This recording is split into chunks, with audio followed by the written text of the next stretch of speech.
Hey, what are you doing, man? Why are you wearing Devs? Why are you wearing this? Just kidding. You always wear that every day. Hey Ryan, congratulations on your win tonight. You're emphatic about wanting Tank, about wanting to get Tank in the ring.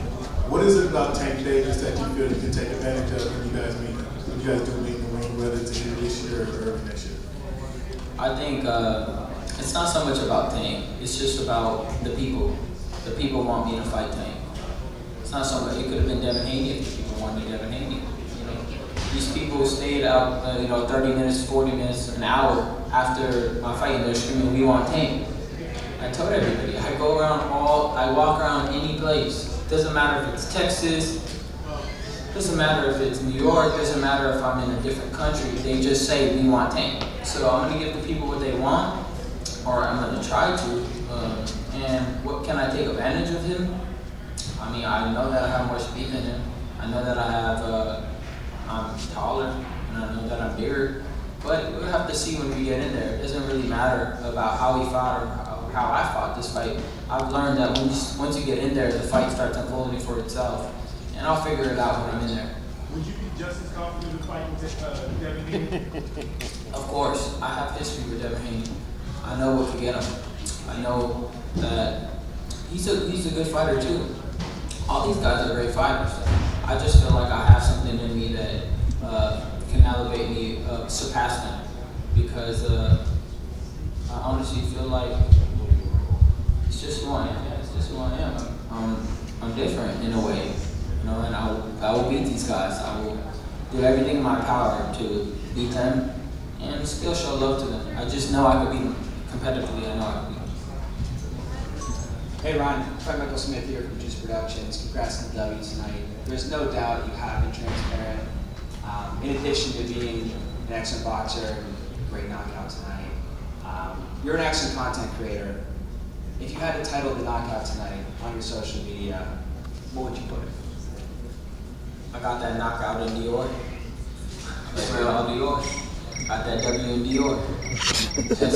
I dropped them in drip.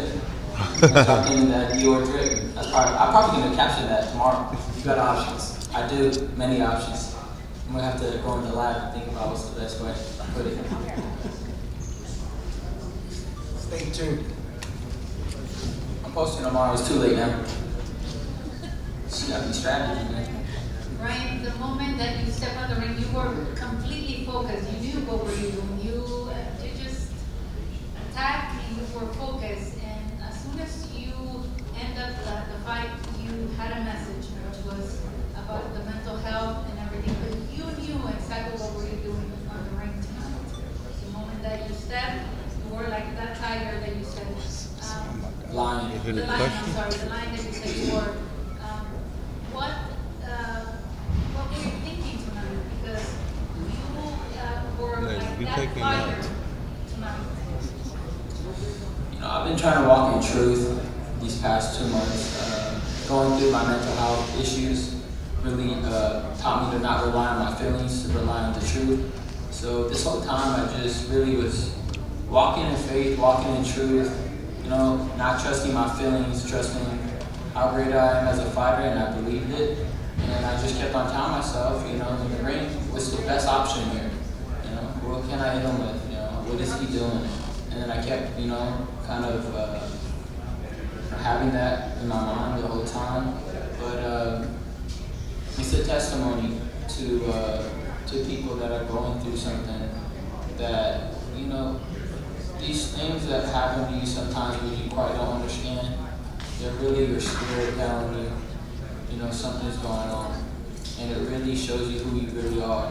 And internally, what you may need to work on, and something outside of life or inside yourself is causing you to feel these ways. And, God showed me definitely the truth and everything. And now I just walk in that. I trust the truth.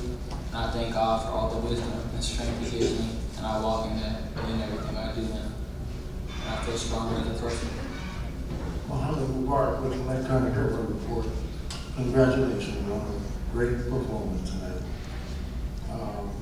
Is there anything that you think that you could have done more to make it even a greater fight? I think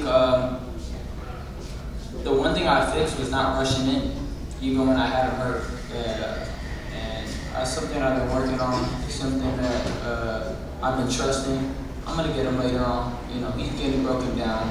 I can see it in his face. But again, a hurt fighter is like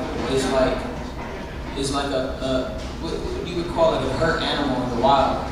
They're gonna strike the hardest when they're hurt. So I kept on paying attention to that. A weak animal is coming to, you know, they have to fend for their life. So I noticed every time I stepped to him and I thought he was hurt, he'd shoot a big overhand. Like he tried to hit the Luke Campbell shot every time. And it's like, try something new. I just kept my hand up. But that was the thing. I felt like I did everything that I wanted to come in. And I told everybody, if I could show my skills and get a knockout and show the fighter I truly am, I would be happy. And I'm super happy. Everything was sharp. Like I didn't feel forced on anything. I just felt in tune. You know, I was on top of everything he did. Any move he made, I had an answer for it.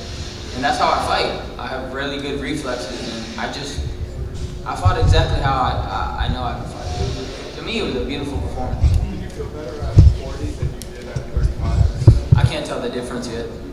You know, to me, 5 pounds is not that much. I still had to cut weight, and I hated every second of it. So it didn't matter if it was 140 or 135. Okay, thank you, Steven. Next, we have Francisco. Right, congratulations, Francisco Salazar, Ring TV and Boxing Team. You won the fight against Nick Davis. We saw where with Munguia and Charlotte that didn't happen. But how confident, 1 to 10, do you feel that will happen? That will happen later this year against Nick Davis. I'm just gonna leave it up to my team to figure that part out. Where there's a will, there's a way. And I'm just going to be out here to try to give the people what they want, and my team will figure that out. He has to do it, but I know that Lupe has a great relationship with Al Heyman and everybody, so we'll figure it out. Okay, this is the last question. Let's stay positive about that. We'll figure it out. That's what the people want. We'll figure out a way to do it. Hey Ryan, Jeff Zimmerman, FightNews.com. Time to come back to Texas, man. Oh yeah, man, I love Texas. I want to move over there. I know. Texas loves Ryan too. Yeah, I love Texas. Hey, this was your second, I know you haven't had a relationship with Joe in the past, but this was your second fight with him. How much better did you feel coming into this fight with Joe? And you're working on new things in camp and, just overall? I think we had a better structure in LA. I think that we trained better this time around. We were more focused. Everything was done with purpose. We worked together perfectly, and we figured the little things out, like the rapping, and we had little things that were kind of like we had to still figure out. I mean, you can't figure out anything like what did we have last time? Can I say something? Yeah, you say what you want. Hello? It's working. Look, when you train Ryan, you don't train Ryan. You train with Ryan, because Ryan has the mentality of a coach. He's as smart as a coach. He sometimes says things and figures things out that I've never heard a fighter figure out before. So when you say Ryan and Joe, look, I got to tell you, Ryan stands alone in my life, training guys, and I've done it over the decades, you guys know that. He stands alone as one of the most unique individuals I've ever coached, or coached with, because he is a coach as well as a great fighter and a great talent, a great personality. He's a wonderful young man. He's years beyond his age in thinking. His father and mother did a great job with him. I love Ryan. He's a loving person. And I think those things have to be said about him, because, you could easily overlook stuff like that, but I don't. He's a unique individual like nobody I've ever met in this game. And so I want to give him a lot of the credit. So when people say, oh, coaching with Joe, I go, not really. Ryan is kind of like, he's a co-coach, The thing I love about Joe is if I ever was afraid of anything during this camp, I could call him up and he'll help me try to find a truthful answer for it.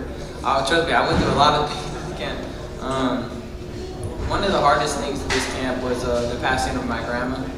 you know, she died during this camp, and you know, one of those days I said, I don't know what happened. I don't feel the same. And you know, he really told me, it's like, you're grieving. And I was so focused, I just didn't understand why I wasn't moving. And he helped me, try to, uplift me, bring me back. I also ended up getting a tattoo for no reason 2 weeks before the fight. That was really and then I get it.